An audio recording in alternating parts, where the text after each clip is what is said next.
Hi guys! Welcome back to another YouTube video. It's me once again, your coach, AJ Palmos. At kung bago ka sa aking YouTube channel, click mo lang ang subscribe button, bell notification para like ang updated sa mga future videos natin.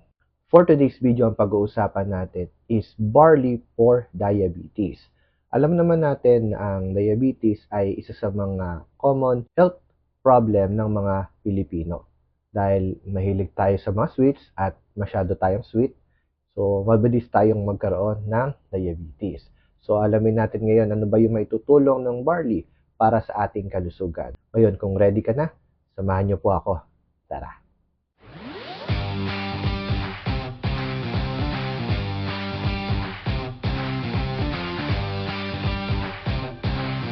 Bago po tayo magsimula, disclaimer lamang po na ito pong mga babanggitin ko ay based sa aking personal experience. Nakita ko na po yung mga taong natulungan sa pamamagitan ng ating product. Tuturo ko lang po kung ano po yung aking nalalaman at i-explain ko po sa inyo as simple as possible para maunawaan po ninyo how barley works sa loob ng ating katawan kung tayo ay diabetic. Una sa lahat, i-define muna natin ano nga ba ang diabetes. Diabetes mellitus, simply known as diabetes, is a group of common endocrine diseases characterized by sustained high blood sugar level due to either the pancreas not producing enough insulin or the cell of the body become unresponsive to the hormones effect. Basically, ang diabetes po is pagtaas po ng ating sugar level sa loob ng ating katawan. Pwede po ang dahilan ay yung pancreas natin ay hindi nagpo-produce ng sariling insulin o kaya naman po unresponsive yung katawan natin sa hormone effect. So, meron po tayong dalawang uri ng diabetes.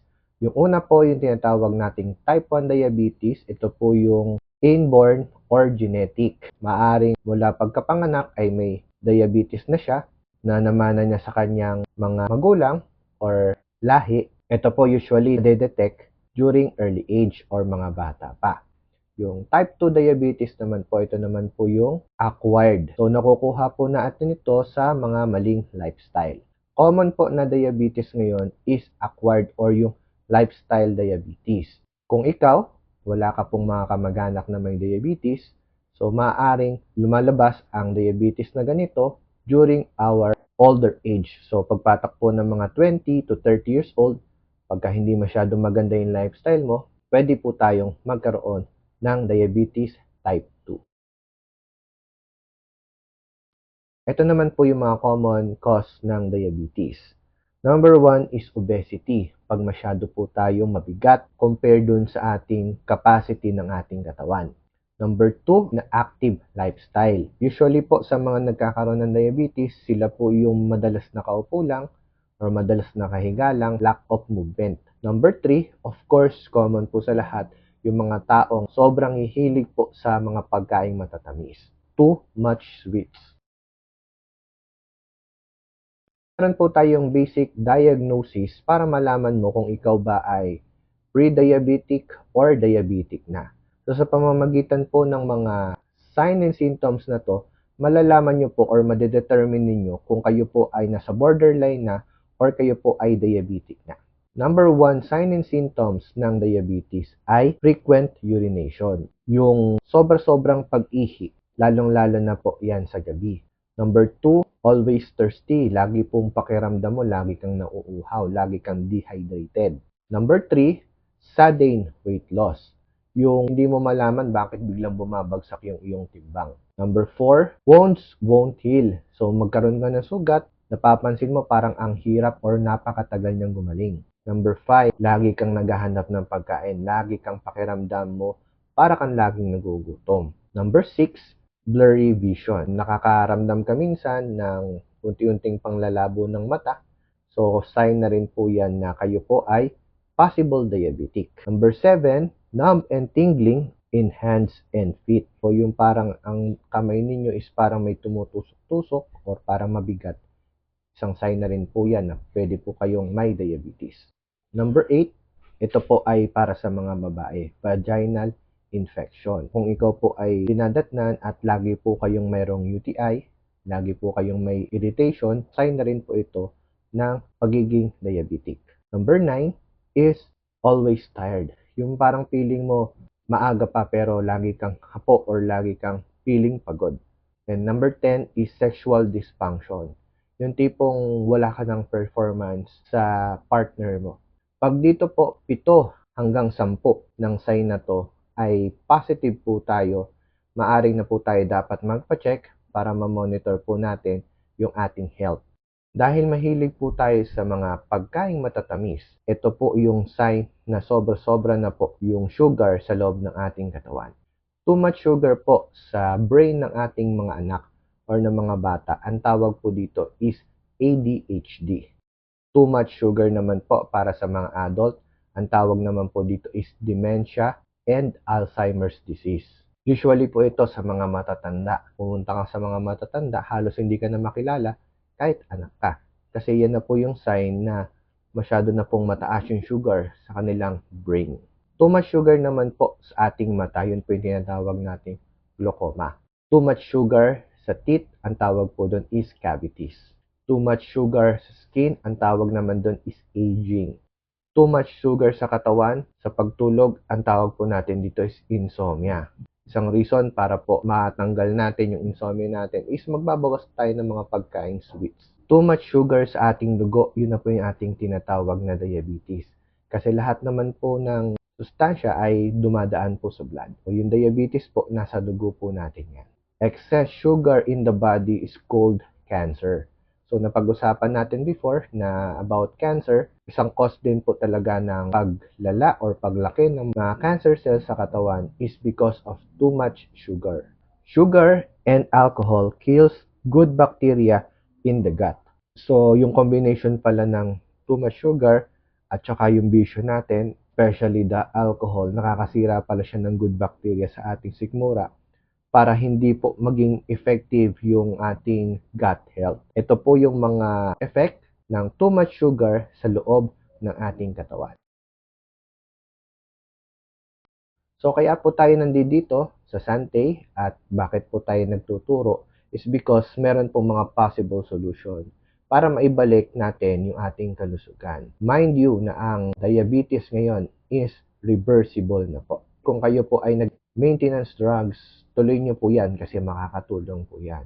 Pero kung kayo po ay naghahanap ng further solution sa ating kalusugan, why not try Sante Barley at tutulungan po namin kayo paano po maiaayos yung ating health using natural way of healing.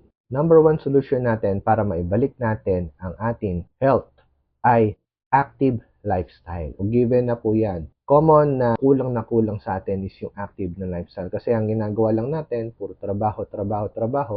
So nakakalimutan natin maging active. Yung mga kailangan ng katawan natin, ibibigay po natin yan. So through active lifestyle like exercise, pagkain ng magagandang food, etc. Kasama po yan para may balik natin yung ating health, especially for those diabetic persons. Number 2 is drink plenty of water. Kulang po talaga tayo sa tubig pag tayo po ay diabetic. Isipin mo na lang po na ang iyong dugo ay sobrang lapot. Para po yan ay mabawasan or madilyute, kailangan po natin ng maraming tubig. Pero kailangan makakaabot po tayo dun sa requirements ng ating katawan para po tayo po ay well hydrated habang ginagawa natin yung program dito sa Sante. Number 3 is avoid processed foods and sweets. Majority ng aking tinuturo is all about food dahil ang pagkain po is nagkukos ng health at nagkukos din po ito ng sakit. Pag tinama natin yung mga kinakain natin at iniiwasan natin yung mga pagkain magkukos ng sakit, believe me, very reversible po talaga ang diseases. Number 4 is regular 8 hours of sleep. Nire-required po talaga natin na kailangan po makapahinga or makatulog po ang isang taong may sakit, especially may diabetes. Number 5, take supplements like Sante Barley. Mahirap po kasi na gusto mong gumaling, aayusin mo yung lifestyle mo, pero dahil may sakit ka na, ano yung pang-repair mo? Doon na po papasok yung trabaho ng Sante Barley sa ating katawan with proper use and guide. Makakatulong po itong barley at proven na po natin na marami na po tayong natulungan na maibalik yung kanilang kalusugan using our method and program dito po sa Sante International. Number 6 is look for the right coach. Especially kayo po ay merong health problem, wag niyo po gagawin ito mag-isa kasi wala hong magmo-monitor sa inyo. Para po makita ninyo yung best result sa inyo, kayo po ay humanap ng tamang coach at humanap po kayo ng tamang mentor na magagabay po para matulungan ka sa iyong health problem. Number 7, prevention is always better than cure. Wala na pong hihigit yan. Sa aking practice po, ang prevention po talaga yung number 1 nating itinuturo. Mas madali hong makarecover kung ikaw ay walang sakit. Mas mahirap po kasing magpagaling kung meron na po talaga tayong sakit.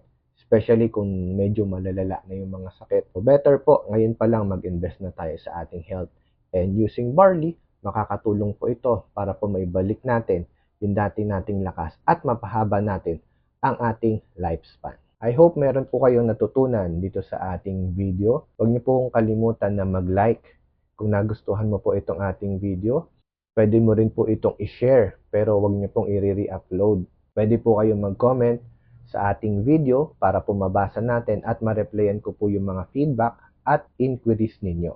At huwag niyo pong kalimutang mag-subscribe sa ating YouTube channel dahil ito pong ginagawa natin is sacrifice po para po sa mga viewers na nangangailangan po ng help.